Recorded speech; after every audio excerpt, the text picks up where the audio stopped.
Vendredi le 21 août 2020. Bienvenue à En prenant votre café. And now, the end is near, and so I face the final curtain. My friend, I'll say it clear, I'll state my case, of which I'm certain. I've lived a life that's full. I've traveled each and every highway, and more, much more than this, I did it my way. Je me peux plus. Bon matin, bon vendredi matin. Assoyez-vous bien sur le divan parce qu'il y a de la nouvelle au pied carré ce matin. Je vais essayer de résumer ça dans un 25 minutes très condensé. Il fait froid encore ce matin. À matin, ça ressemblait à Field of Dream ici, ce matin, le film. Built and They Will Come. J'avais déjà prévu avoir un terrain de tennis ici, donc j'ai des lumières. Je n'ai jamais installé de terrain de tennis, ni de volleyball, ni rien. Mais j'ai les lumières et je ne sais pas ce qui s'est passé. Il est allumé à matin. Donc, c'est un signe. La lumière, comme Joe Biden a dit, je ne sais pas, je n'avais parlé, il était où? Joe Biden, 77 ans, hein, futur président des États-Unis, il dit « Je serai un allié de la lumière ». Joe Biden était dans ma cour ce matin. Il y avait de la lumière en tabarnouche. Imagine-toi le monde qui passait toute la nuit. Ils ont dit ça de manière, qu'est-ce qui se passe ici? Malade mental, ce gars-là. En plus de bâtir une cabane, il l'illumine. Il ne veut pas en parler sur les Facebook et les Instagram et les YouTube, mais il l'éclaire en pleine nuit. Quel débile! Je suis un débile. Hey, je bois encore du café Goat Rider. Je suis comme tombé en amour avec ce café-là. Goat Rider. C'est parce qu'il est ouvert, puis il traîne sur le comptoir, puis j'ai beaucoup de café qu'il faut que je moule le grain. Moule le grain. Et celui-là, il est déjà moulu, fait que c'est pour ça qu'il gagne plus souvent, tout simplement ça. J'aime bien moudre mon grain, mais des fois, il faut que je le fasse la veille. Le matin, moi, je me réveille, je suis quand même pressé. Là. Je veux être en onde, en train d'enregistrer à 5h45, puis je me donne 1h15, 1h30 de lecture avant. Fait que c'est ça. Joe Biden, à 77 ans, il dirait « Je serai un allié de la lumière ». Ben, salut mon Joe, t'étais dans ma cour un matin. C'est sûr que c'est toi qui es venu allumer la lumière. Fait que ouais, I did it my way. Je vais le faire à ma façon. Hey, première nouvelle ce matin. USPS, c'est un gros, tu sais, ça se passe peut-être aux États-Unis, mais c'est une grosse nouvelle. C'est que Louis DeJoy, il a l'air plus d'un chanteur que d'un président de compagnie. Ben, pas l'air, mais le nom, tu sais. What is your name? My name is Louis DeJoy. And you're playing in which band? I'm the president of USPS. Je suis obligé de parler en anglais, c'est sûr que c'est pas bilingue, ce monde-là. Là. Fait que lui, il était nommé, mais c'était un ami de Trump. Ben c'est sûr, si t'es nommé à la tête, là, ça se peut que tu sois chum avec. Là. Même ici au Canada, ça se passe comme ça. Fait que lui, il était nommé à la tête de l'équivalent de Post Canada.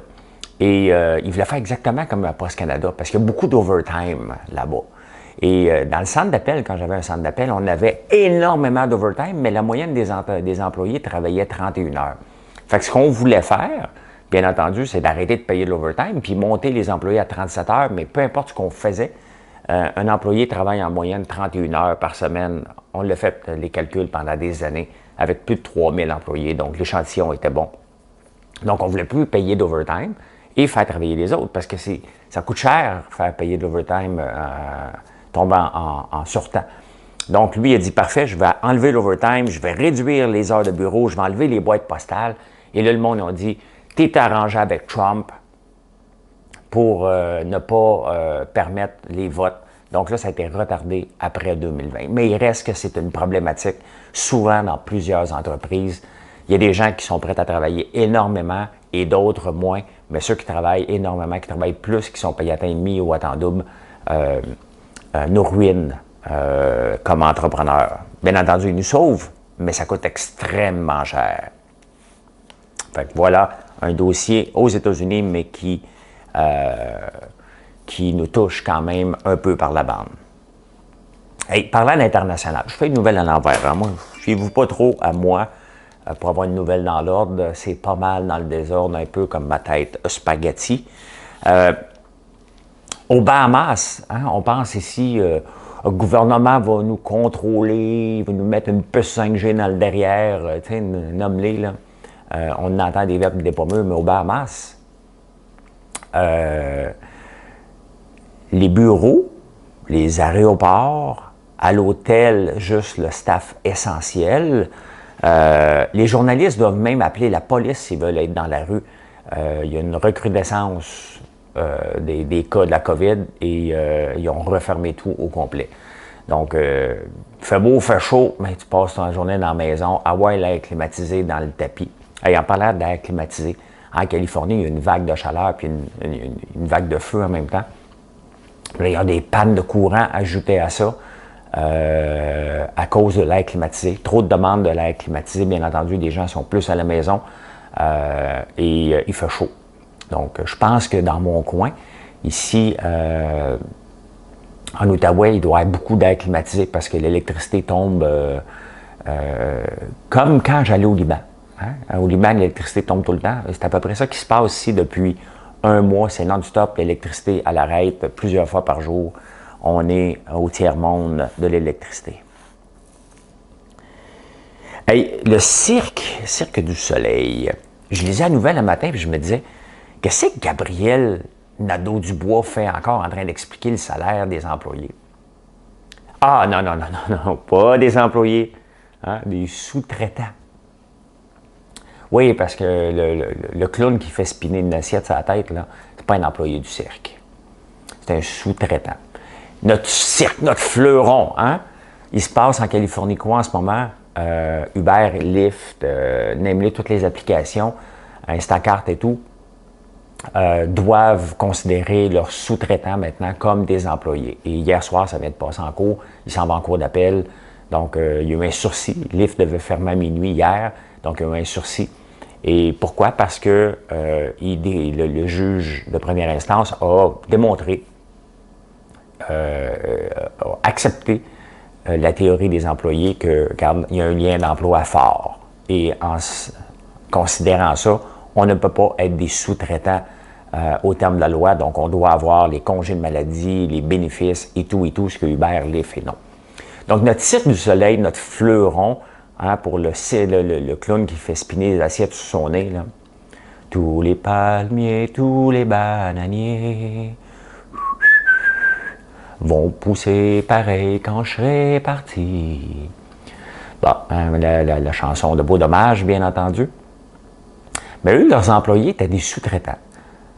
Donc, ça veut dire que, techniquement, au sens de la loi, même au Québec, ils pouvaient faire spinner une assiette sous son nez au Cirque du Soleil et aller au Cirque Éloïse le lendemain. Si on veut le considérer comme un sous-traitant au terme de la loi. Donc, techniquement, ce sont des employés. C'est que le cirque ne voulait pas payer les avantages sociaux, fait qu'il dit que tu es travailleur autonome. Ça, c'est un lien d'emploi direct. Ils devraient être considérés comme des employés et, en ce sens, être payés en priorité, parce qu'ils n'ont pas de priorité. Hein, ils sont un créancier au terme de la loi comme n'importe qui, n'importe quel autre. Donc, leurs chances d'être payés sont nulles, à moins qu'ils aillent en cours et s'y fassent passer pour des employés, ce qui devrait être le cas. Bien, le gars s'appelle Gabriel Dubé-Dubois, pas Gabriel Nadeau-Dubois. Le représentant s'appelle Gabriel Dubé-Dubois. Ça ne s'invente pas. Du cirque. Ah, Hydro-Québec. Hydro-Québec a des frais de déplacement de 57 millions. Hein? Pourquoi? Pour vendre l'électricité à l'étranger.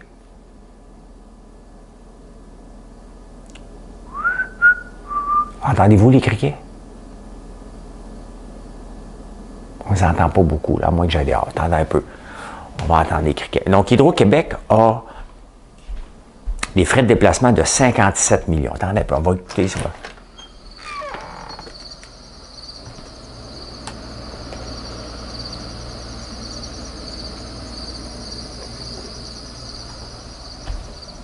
Hein? On a-tu entendu quelques criquets? Pas besoin de faire jouer la chanson. J'arrive, je suis de retour. Je suis comme sorti de la caméra. Ouais, mais ceux qui sont en podcast le savent pas. Fait qu'on est allé écouter des criquets. Fait qu'Hydro-Québec a des frais de déplacement pour vendre de l'électricité. Donc, eux autres, ils se promènent à travers le monde pour vendre l'électricité. Ouais, écoute, j'aurais un ou deux containers d'électricité à te vendre. OK, parfait.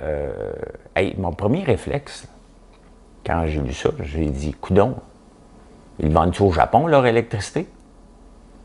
Bien, Éric Martel a des frais de déplacement au Japon de 12 000 $. Ah. Si on était entre nous, là, OK, il n'y avait pas de censure, je dirais que c'est qui est allé coller là. Hein? Mais là, on est entre nous, fait que qu'est-ce qu'Éric Martel peut bien aller faire? Vendre de l'électricité au Japon. Il faut quand même tirer un fil, là. T'sais?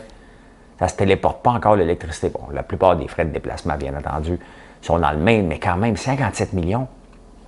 Tu sais, en affaires, il y a un principe, l'art de se faire dire non. Je l'ai écrit dans un des chapitres. C'est qu'on doit accepter de se faire dire non jusqu'à 6 fois avant d'abandonner. Ça peut prendre 6 fois. Il y en a qui vont dire, comme J.K. Rowling, elle s'est fait dire non 25 fois pour Harry Potter. Là, bon, c'est des exceptions. Mais normalement, après 6 fois, tu peux considérer que tu ne l'auras pas, le client. Mais pas 6 fois en ligne, là. Donc, ils sont allés dans le même combien de fois pour se faire dire non? À toutes les semaines? Oui, on aimerait ça de vendre l'électricité. Non! OK, on y retourne la semaine d'après. Oui, j'aimerais ça vous vendre de l'électricité. Non! Tu retournes la semaine d'après. Tu y retournes. Tu sais, tu es persévérant, la persévérance. Ben, peut-être qu'il y a une couple de vendeurs chez Hydro-Québec qui sont un petit peu trop dans la phase acharnement. Tu sais, il y a une différence entre la persévérance et l'acharnement. Mais 57 millions de frais de déplacement pour vendre de l'électricité à l'étranger. Et surtout que là, Sophie Brochu vient d'arriver et elle dit, c'est fini l'électricité à l'étranger. Ah, c'est pas fini, c'est rien qu'un début.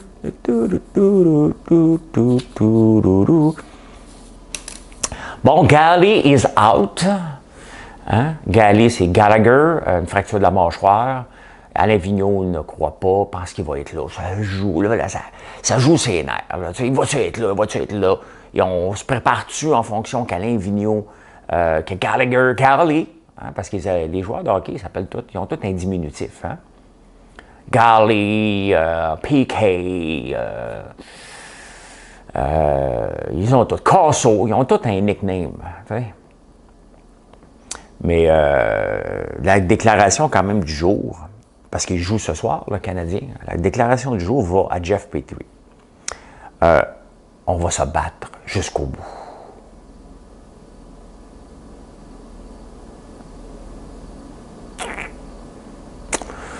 Fait que j'ai hâte d'écouter ça ce soir. On va se battre jusqu'au bout. Tu sais, j'aurais aimé ça lire. Écoute bien, là. Bref, ça, puis Jeff, tu vas voir le match ce soir?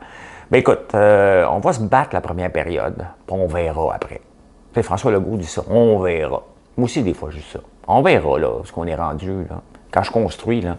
As-tu pensé à ça, François? On verra. Oui, mais faut que tu planifies l'avance. On verra. C'est je te dis.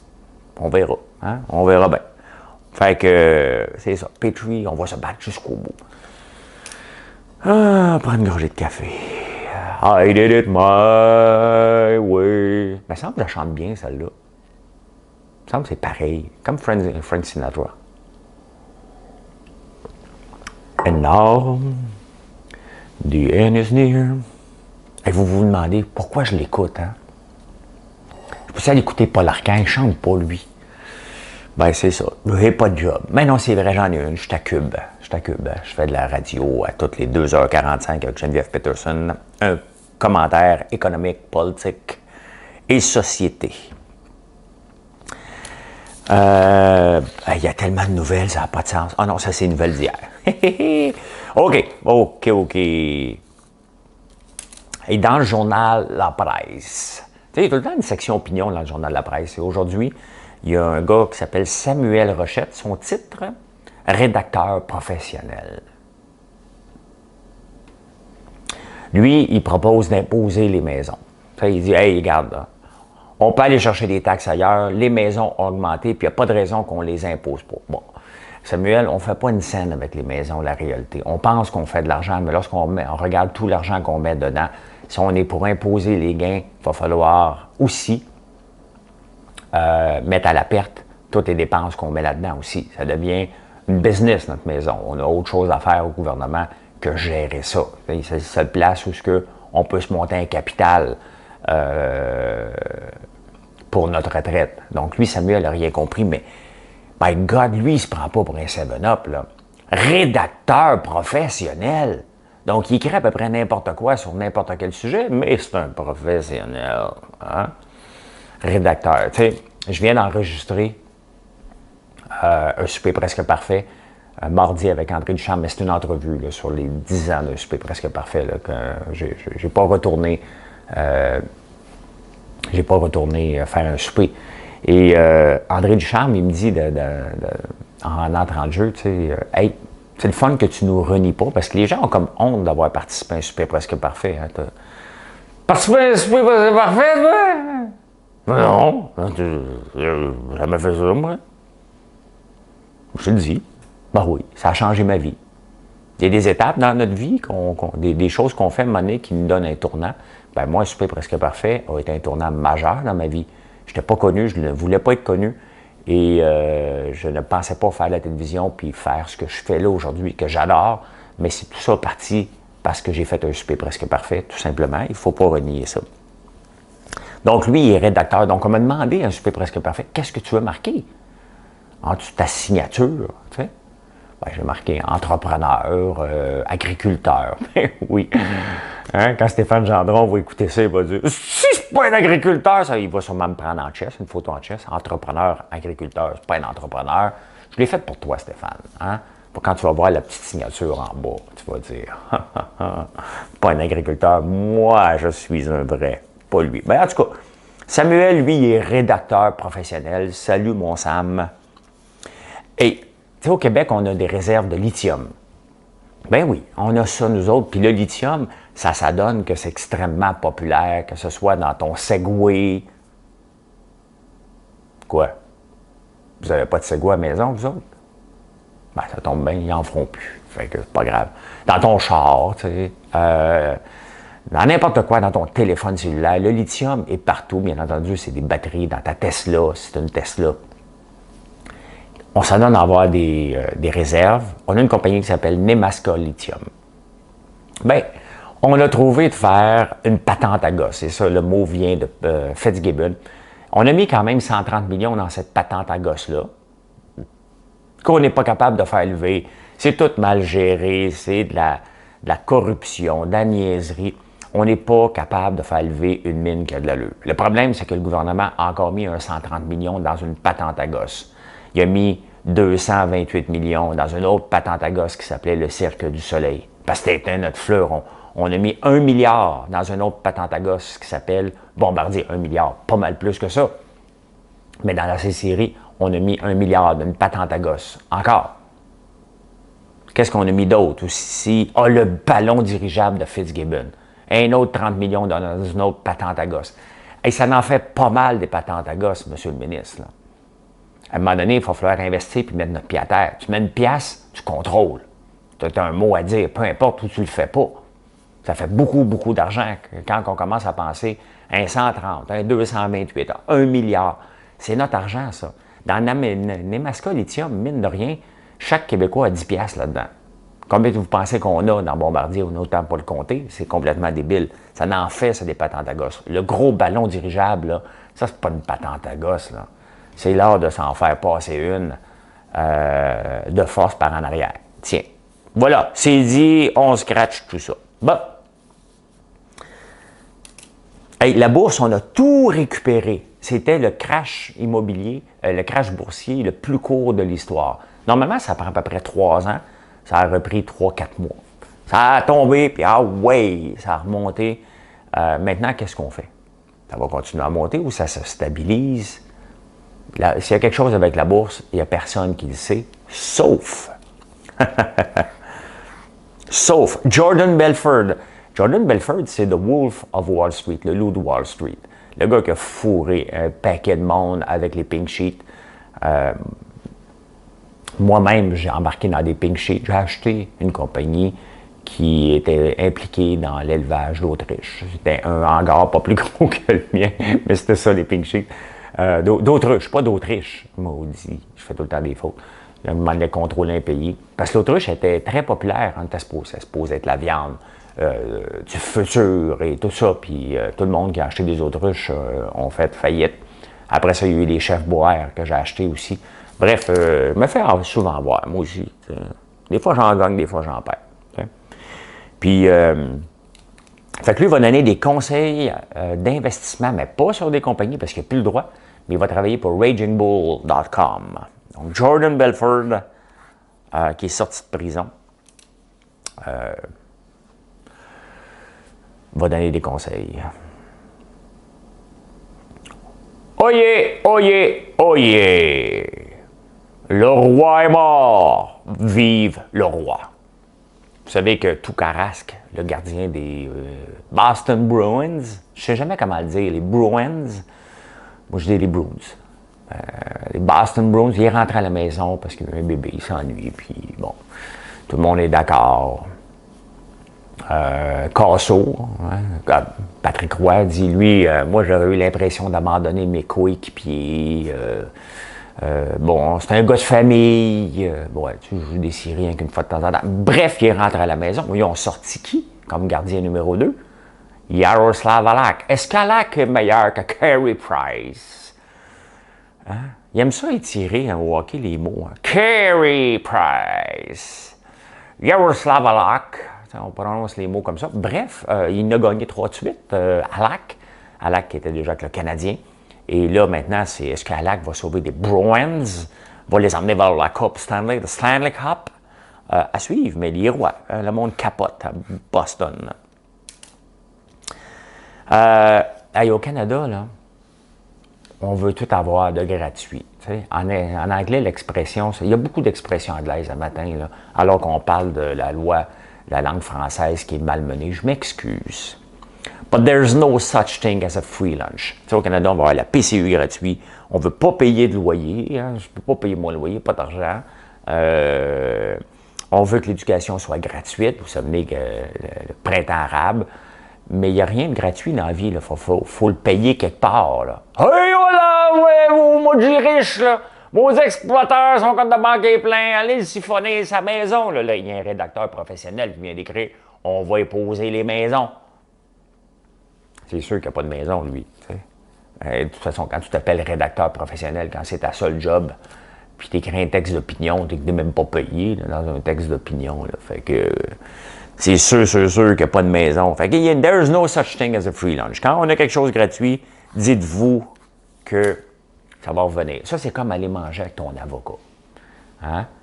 T'es bien mieux d'y demander avant. Hey, est-ce que tu factures? Est-ce qu'on parle amicalement ou on parle business? Si disons amicalement, puis il dit je vais payer le lunch. Non. Paye ton lunch. Paye-y même le lunch. Hein? Comme ça, tu regarderas sa facture, 25 minutes, 10 minutes. Moi, j'y demande tout le temps. Ben, j'en ai un avocat, là. J'en prends un une fois de temps en temps. Puis j'y demande. Hein? Luc, puis il me le dit maintenant. Il dit François, on va aller manger amicalement. Fait que c'est ça. Vaut mieux être averti. Hey, je me débrouille pas pire. Je me débrouille pas pire dans le temps.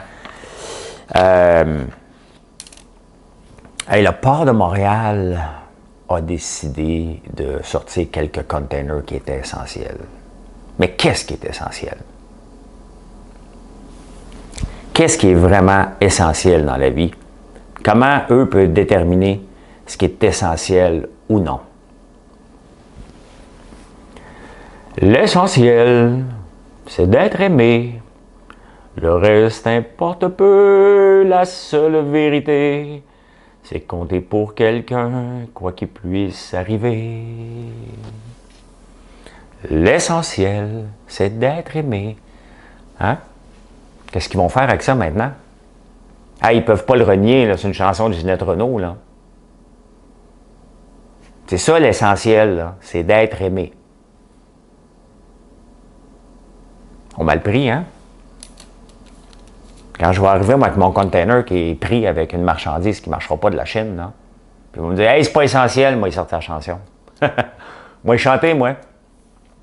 L'essentiel, c'est d'être aimé. Ils vont faire quoi avec ça?